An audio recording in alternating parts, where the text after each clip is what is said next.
Hello, ghost hunters! The Apocalypse update came out this past week. So what are some things that you may have missed?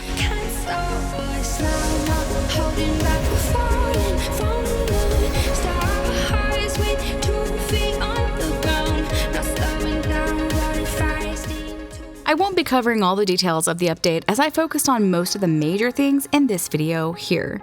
But there are a few things that happened with this update that you may not have noticed. The first major change was with the photos.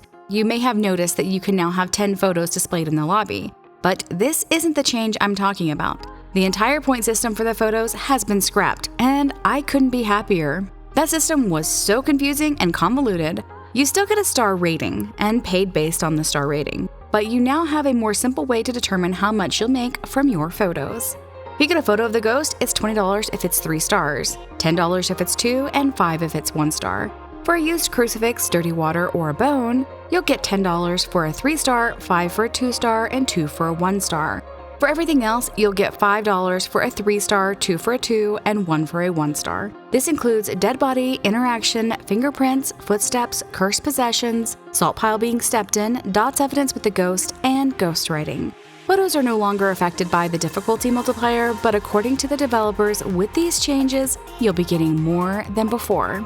They've also changed how the scoring of photos works. The items in the photos worth the most money will always get precedence, but your score will be based on distance to the subject and how close it is to the middle of the photo. But as developers pointed out, this also means that you will always get interaction photos before fingerprint photos.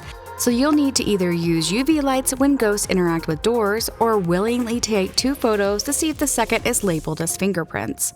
Another change many of you may not have noticed is that the bone is now worth more when collecting on larger maps. On a large map, you'll get $30, medium will reward you with $20, and small with $10. Another small change that you might have missed is that doors are now visible when dead. You won't be able to interact with them, but as a ghost, you'll be able to walk through any closed doors. There's also a few Easter eggs in this new update. I've mentioned them in my shorts, but if you've missed them, the Patient 7 ghost is still in the lobby. It won't jump scare you like it did before, but she's visible in the room that we can't yet access. Also, you may have noticed the 6 becomes 1 in the chapel of the new Sunny Meadows map. To activate this, you'll need to create a custom game with all 6 cursed possessions. These possessions spawn in the chapel in the ritual circle on the ground. When lighting the summoning circle, the crosses on the wall will slowly rotate until they are upside down. Upon lighting the final candle, the ghost will appear in the circle as normal, but the large cross in the chapel will also burst into flames. There may be more to this Easter egg that I'm aware of, and if you have some insights on this, let me know in the comments. In true Phasmophobia fashion, an update can't be released without making changes to the ghost. So what changes did this update include? For all ghosts, hunting and event sound effect volume will now drop to 0 when players are more than 20 meters away. The singing from the music box will likewise drop to 0 when players are more than 20 meters away. Ghosts got some arm power and now throw things more impactfully. In other words, their throws should be more noticeable rather than small scoots across the floor. Objects are also thrown higher. What's more is that during a hunt, ghosts should be throwing objects more frequently. Every half-second, ghost should have a 50% chance of throwing an item, assuming an item is in range that can be thrown. More specifically, the poltergeist has stolen the Oni's ability to super throw, meaning it will throw twice as high and as far as other ghosts. Also during a hunt, they will throw an item that is within range every second. As for the Oni, because it has lost its super throw trait, it will now drain the sanity of ghost hunters twice as fast during the ghost events. Can also be seen for longer periods when flickering during hunts. The demon's rare ability to hunt above 70% will now happen more reliably. The Djinn has also had its sanity drain adjusted, probably to keep it from being too similar to the Oni, and will now trigger if you're in the same room or within 3 meters of the ghost. And the ability will now create EMF at the fuse box if any player is drained. Another change that may have gotten you killed this past week is to controls. If an object is placeable, it will always use the secondary button, which by default is F. If an object is usable, it will always use the primary button, which by default is the right mouse button. In other words, smudge sticks will now be lit by using your right mouse button, assuming that it is your primary button and you haven't changed it. If you were killed this past week because of this change, make sure you like this video and tell me what happened in the comments. I can't be the only one who met an untimely death due to changes to the controls.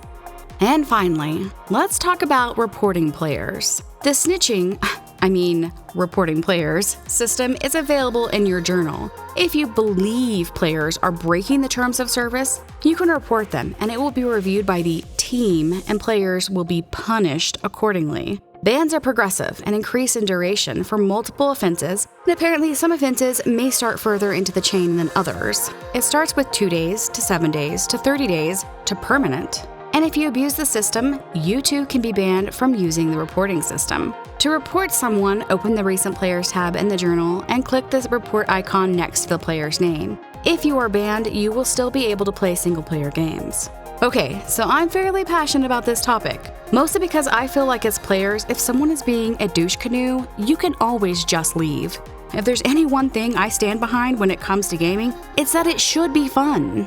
If you're not having fun because of the company you're with, leave. The internet can be a scary place, sure, but if someone is making you feel uncomfortable or someone is treating you poorly, do yourself a favor and don't stand for it. I've personally received all sorts of horrible treatment in games. If you go way, way, way back on this channel, you'll find videos from a game you've probably never heard of, Fortnite. I've had some of my most fun and memorable online gaming experiences in that game. I've also had some of my worst. But I didn't have to report players. If I'm being mistreated, I leave. I join a new lobby and start a new game. And guess what? You can too. If someone is stealing your fun by being a whole pile of poo, leave. Your gaming should be fun. Now, let me put away my soapbox and tell you about the guidelines that Phasmophobia has put into place for this.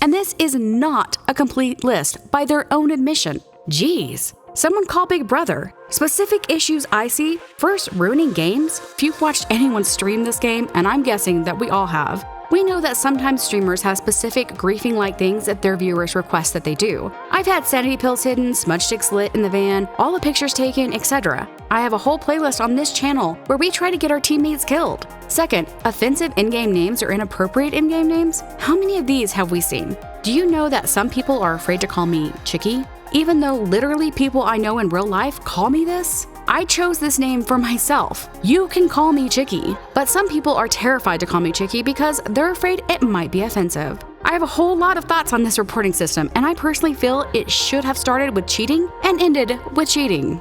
I don't need Phasmophobia developers policing my games, and you shouldn't either. This is going to be a whole pile of problems, mark my words.